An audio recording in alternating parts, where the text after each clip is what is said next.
nada, ¿se me escucha bien? Sí. Muchas gracias a los organizadores del evento por invitarme, es un placer para mí. Y bueno, mi breve intervención la he llamado Arte inteligible y claridad expositiva, la labor pendiente de críticos y artistas, y la he dividido básicamente en dos partes a nivel de contenido. La primera parte me he remontado un poco a los principios de en lo que ha consistido la accesibilidad a los museos, para ver en qué periodo histórico nos encontramos en la actualidad. He dejado al margen un poco la parte arquitectónica referida a la accesibilidad, porque no es el tema que nos ocupa en este momento, aunque la nombraré de pasada.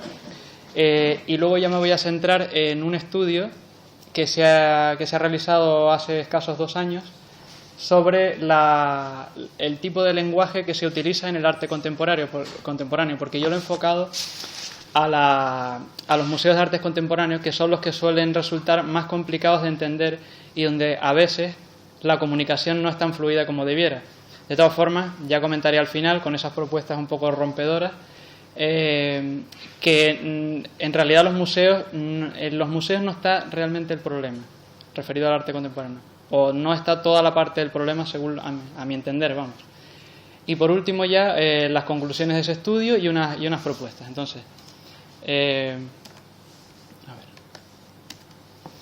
simplemente, bueno, esto es un poco de repaso, simplemente como comenté antes, para ver un poco en qué periodo histórico nos encontramos. He puesto aquí simplemente que el Museo Británico de Londres pues fue el primer museo público que se abrió al público. Se abrió el 15 de enero de 1759 y estaba abierto a todos los estudiantes y personas curiosas.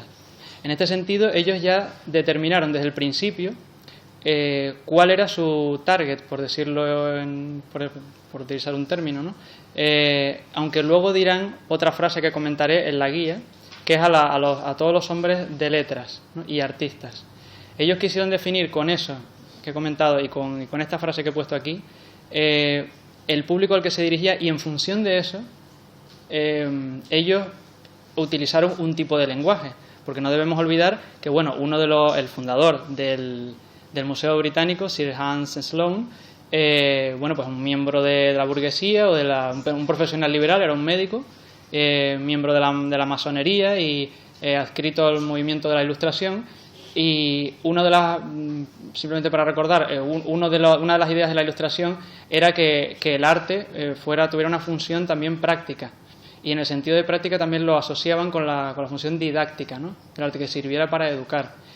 Lo que pasa es que la clase social a la que está dirigida este museo, en un principio, no era, aunque ellos ponían aquí que era más o menos a todo el público, eso parece, en realidad era una clase social elevada. O sea, era la burguesía y la aristocracia, que también existía, pues iba allí, obviamente, ¿no? De hecho, también el Jorge II, ahora pasó esto, Jorge II fue uno de los reyes que donó su biblioteca para conformar el Museo Británico, ¿no?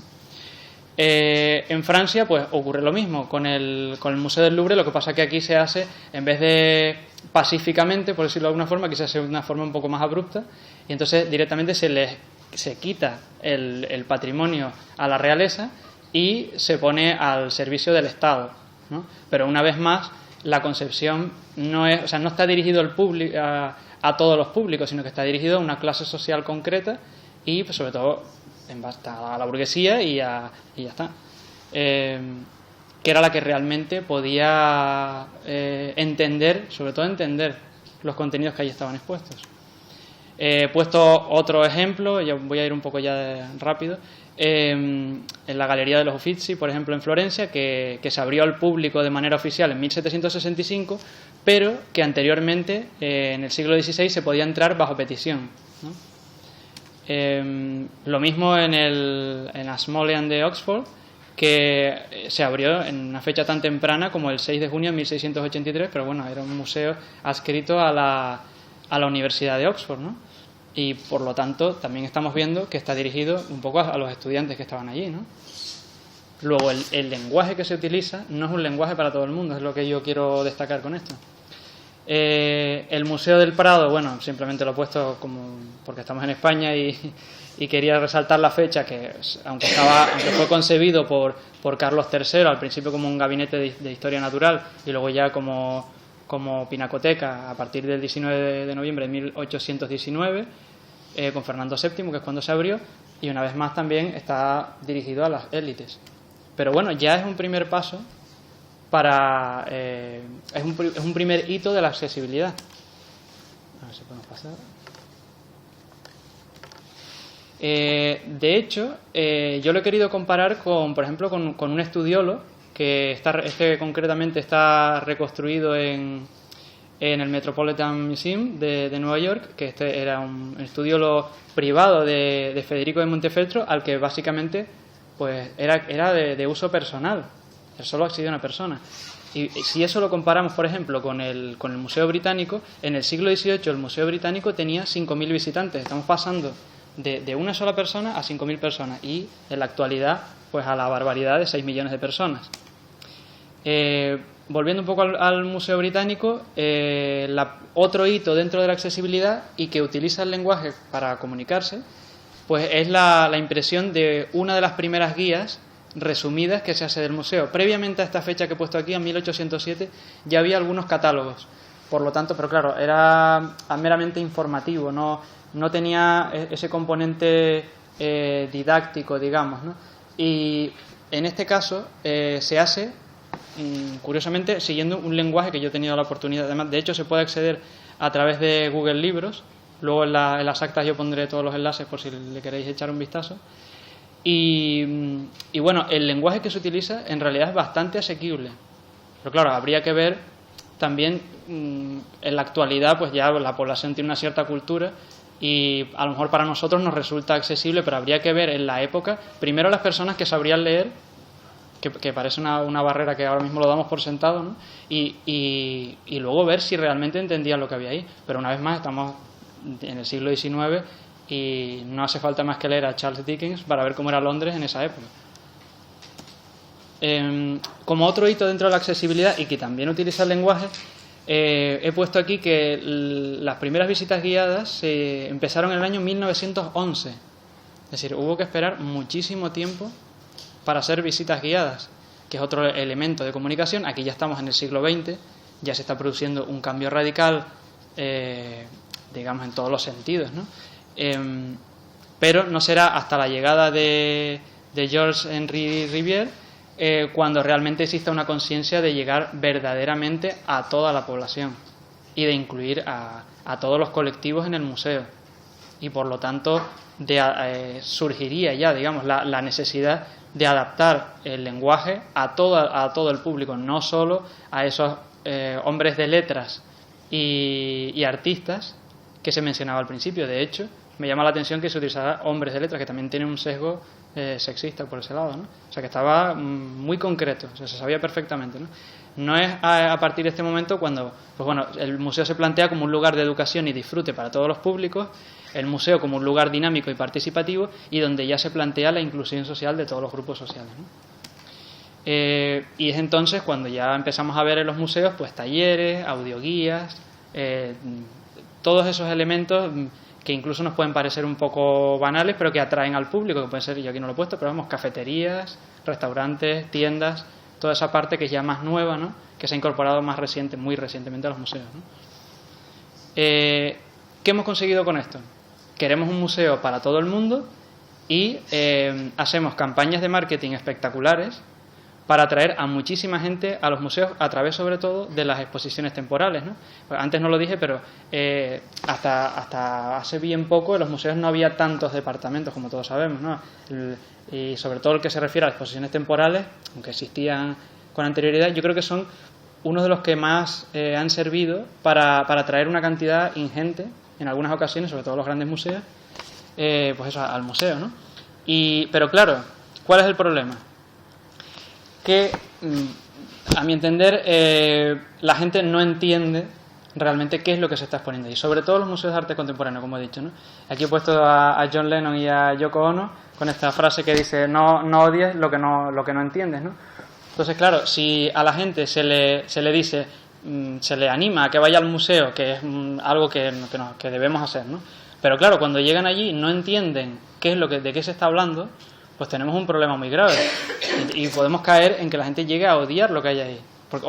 Bueno, y odiar sería hasta bueno. O sea, el problema es que no se lleven nada realmente, ¿no? Que la experiencia no sea completa, que no se lleven algo de valor, ¿no? Que cambie, ¿no?, a la persona. Es como, podríamos asociarlo como cuando se lee un libro, ¿no? Hay libros que te cambian la vida, pues debería haber museos que te cambien la vida también.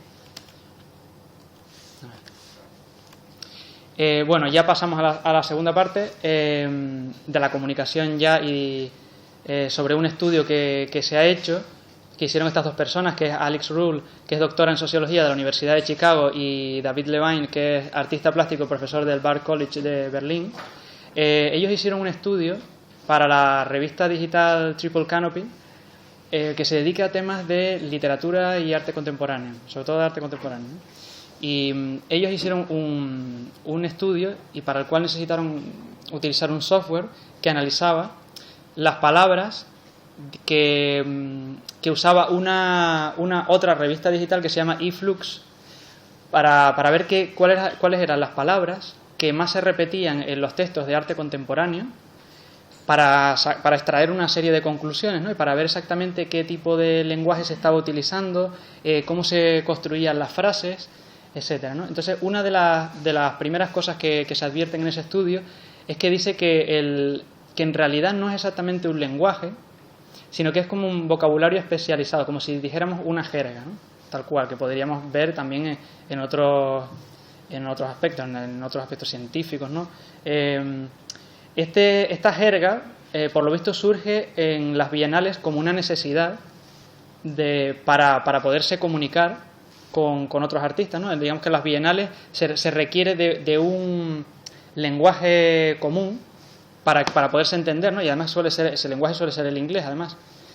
Y esa revista digital, eFlux, lo que hace realmente, más que una revista de artículos, que también los hay, lo que hacen es que ellos seleccionan 3 exposiciones temporales que se están celebrando en un periodo determinado en el mundo, y esas exposiciones son seleccionadas por el personal de esa revista y entonces le dan difusión, ¿no? Y entonces, bueno, pues el lenguaje que utilizan, pues de aquí se extraen algunas palabras, ¿no?, que se repiten mucho. Por ejemplo, se utiliza muchísimo la palabra transversal, tensión, autonomía, proposición, espacio o biopolítico. Esas fueron con un software, fueron mirando a ver cuáles eran las palabras de todas estas exposiciones, ¿no? Cuando ellos veían cuáles son las comunicaciones de cada exposición y veían, pues hay muchas que aparece la palabra biopolítico, que es casi para hacérnoslo mirar, pero bueno, tensión, autonomía, proposición, espacio, ¿no? Todo esto en inglés, pero lo he traducido, ¿no? Después también decían que cuando se referían al artista utilizaban las palabras interroga, cuestiona, codifica, transforma, subvierte, imbrica y desplaza. Esas son las palabras que más se utilizaban. Por otra parte, se daba una circunstancia muy, la verdad, característica, que es que se reconvertían los sustantivos en adverbios. Por ejemplo, visual pasaba a convertirse en visibilidad, global en globalidad, potencial en potencialidad, experiencia es que no existe ni la palabra en español, es experienciabilidad. Y lo mismo ocurría con la palabra espacio, que es la que más aparece, de todas es la que más aparece, que pasaba a ser espacialidad o no espacialidad, por ejemplo, ¿no? Después también abundaban los prefijos, que son para, proto, post, hiper, sub, trans, etcétera, ¿no? Estaban presentes en la mayoría de los escritos y para rizar el rizo se hacía una combinación de todos los elementos anteriores de la siguiente manera, ¿no? Radicalmente cuestionadas o juguetonamente y subversivamente invertidas. O sea, ya aquí vamos ya complicando. Y después ya veremos los textos completos, que siempre, bueno, pues está extraído de un texto más amplio y está descontextualizado, pero es que todo el texto es prácticamente así. Entonces ellos llegaron a la conclusión de que existía un precedente que había marcado las líneas a seguir en este tipo de lenguaje tan típico del arte contemporáneo. Y se vio que la revista October, que fue fundada en 1976 y seguía los presupuestos del formalismo del famoso crítico Clement Greenberg, y fue fundada por Rosalind Krauss y Annette Michelson, ¿no? Y estas dos personas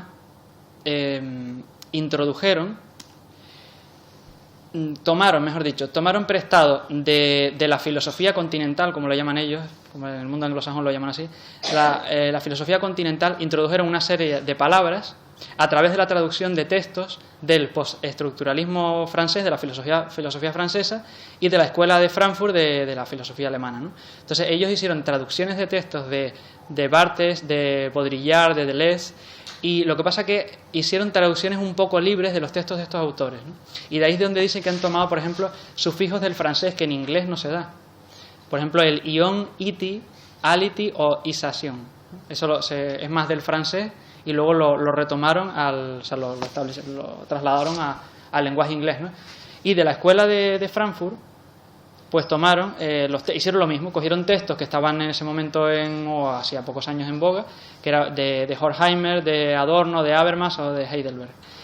Ellos eran seguidores de Hegel, Marx y Freud, los que acabo de mencionar, y ellos utilizaban palabras como producción, alienación, negación, totalidad o dialécticas, ¿no? Y he tomado aquí un pequeño texto para ilustrar esto que decía, por ejemplo, la humanidad ha aspirado a ser libre de la alienación. Esta dialéctica física y existencial, que está en permanente estado de oscilación entre la altura y la bajeza, nos lleva a explorar los límites del equilibrio. Esto es un texto de filosofía, quiero decir, lo veo de normal para un texto de filosofía, no hay ningún problema, pero claro, cuando todo esto se traslada al mundo del arte, tenemos un problema. Y no tanto los críticos de arte, porque bueno, los críticos de arte son más libres, digamos, o tienen otro tipo de público, pero es que esas obras van a pasar al museo y esos textos los vamos a tener que interpretar y que comunicar en un museo. Luego ahí es donde está realmente el problema, según creo. Entonces, las conclusiones de ese estudio criticaban que se habían hecho traducciones libres, es decir, que no eran ajustadas a la realidad. Después que existía una falta de método para analizar las obras, sino que es una crítica, vamos a decirlo así, poética, al estilo de la que podía haber promovido, por ejemplo, Oscar Wilde. Que Oscar Wilde, bueno, decía que la crítica era autónoma a la obra de arte, ¿no? Y que era como una obra de arte en sí la propia crítica. Entonces, eso siguió así, claro, pero no hay un método, digamos. No seguían un método. Después, pues eso mismo, ¿no? Que usaban un lenguaje virtuoso y estetizado, con lo cual ya rompemos la accesibilidad de golpe. Y todo esto se hizo según dice el estudio, para legitimar el arte americano. Porque el arte americano, desde que se trasladó el Centro del Arte de París a Estados Unidos, y más concretamente a Nueva York, pues no existía un lenguaje para legitimar ese nuevo arte, y se tomó de lo que ya se sabía, que era de la filosofía continental, que tenía un prestigio y que podía servir para comentar esas obras de arte, ¿no? Pero cayeron, según ellos, en la alienación a través del lenguaje, es decir, ya lo que criticaban, al final lo que ellos mismos acabaron cayendo. Y lo que he puesto aquí, autoridad a través de la apropiación del lenguaje tradicional del arte, que había sido el francés. Aquí he traído algunos textos que se pueden leer en esta revista, y decía uno concretamente. Esto concretamente, la primera, es de un comisario de arte. Decía, la ciudad ha sido conformada como un nuevo gran cuerpo colectivo que va más allá del concepto de ciudad. Es un extraordinario espacio, ya vemos espacio, y campo de experimentación que abarca todos los aspectos y es libre de los límites del tiempo y el espacio. O sea, que es una contradicción total lo que está diciendo, y utiliza varias veces la palabra espacio, o sea, que al final van a tener razón, que es, por cierto, la que más se usa, ¿no? No he dicho antes que a este tipo de lenguaje lo llaman International Art English, o sea, arte inglés internacional, ¿no? El lenguaje inglés internacional. Bueno, después otra más. Esto es de un artista, o sea, ya, claro, vamos haciendo esto todavía más complejo, porque el propio artista, esto ya es algo muy moderno, que el propio artista se pronuncie sobre su obra. Entonces vemos aquí que un artista dice, esto lo he traducido del inglés también, combinando las nociones radicales de la performatividad y el cuerpo como espacio liminal, tuve que buscar liminal, mi práctica interroga, claro, como contraposición al subliminal, ¿no? Mi práctica interroga las limitaciones teóricas del altermodernismo, prefijo.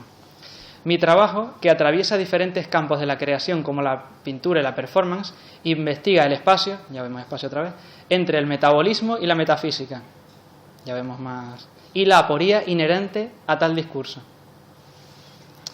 Claro, aquí ya entramos en un problema grave, claro, porque esto ya es que lleva a lo cómico, ¿no?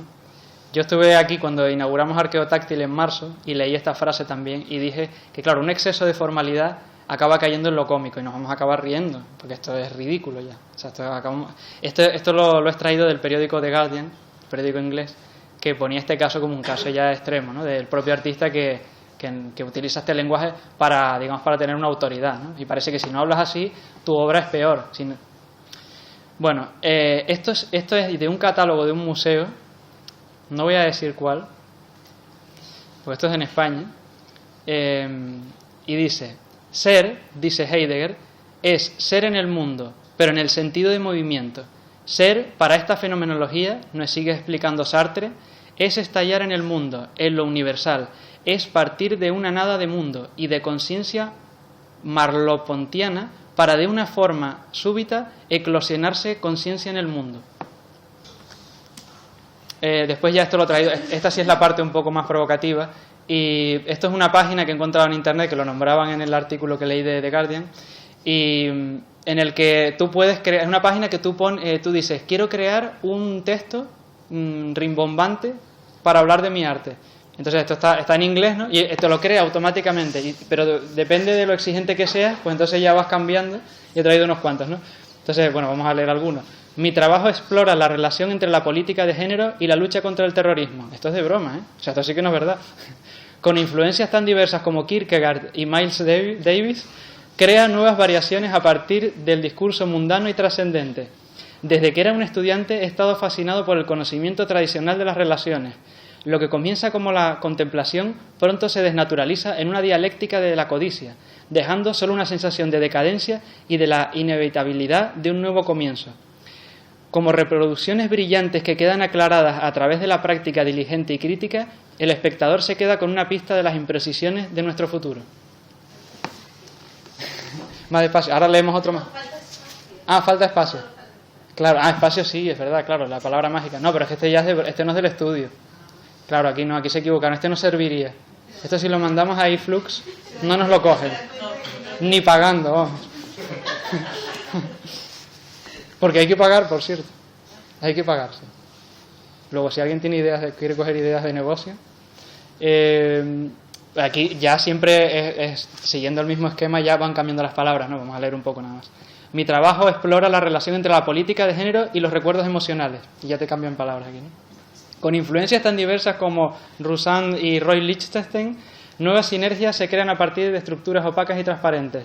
Desde que me gradué he estado fascinado por los límites teóricos de la mente. Lo que comienza como la esperanza pronto se convierte en una dialéctica de la derrota, dejando solo una sensación de lo que pudo haber sido y el amanecer de una nueva síntesis. Como formas temporales que se distorsionan a través de las prácticas delimitadas y personales, el espectador se queda con un testimonio de las imprecisiones de nuestro futuro. Este es bueno, ¿no? Es profundo. Bueno, me voy a ahorrar qué significa arte y bollocks, pero bueno, más o menos, dicho de una forma suave, es algo así como tonterías artísticas, digamos. Generador, porque la genera, ¿no? Ya si me paso de tiempo, pues ya paramos, o si no... Creo que me quedan dos. ¿Leemos más?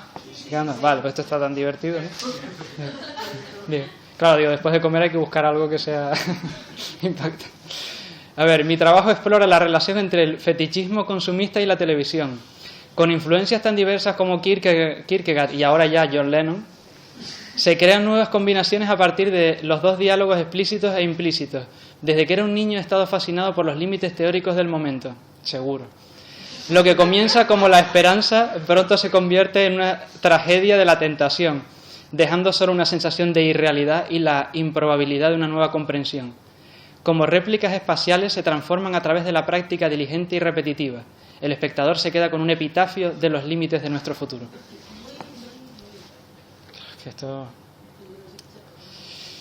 Bueno, el último ya. Mi trabajo explora la relación entre los arquetipos de Jung y los regalos no deseados. Con influencias tan diversas como Derrida y Frida Kahlo, se generan nuevas variaciones a partir de dos estructuras opacas y transparentes. Desde que me gradué he estado fascinado por la interminable oscilación del universo.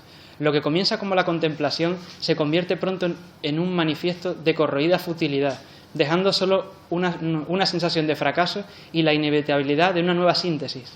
Cuando las reproducciones intermitentes se congelan a través de los estudios académicos, el espectador se queda con un homenaje a las posibilidades de nuestro futuro. Bueno, ya es que es agotador leer esto, pero vamos, es simplemente para que veamos que con el uso del lenguaje, para empezar, establecemos una barrera lamentable. De hecho, yo he tenido que traducir todo esto del inglés y no es fácil, no es nada fácil.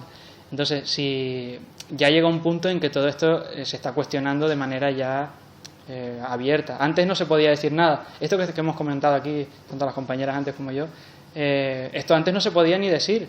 O sea, antes y en los museos por supuesto que tampoco. O sea, esto es digamos el lenguaje común y se entiende que tú tienes que hablar así, tienes que comunicar las obras de arte así. Pero claro, o sea que es una buena noticia. Para mí es una buena noticia que todo esto se empiece a cuestionar.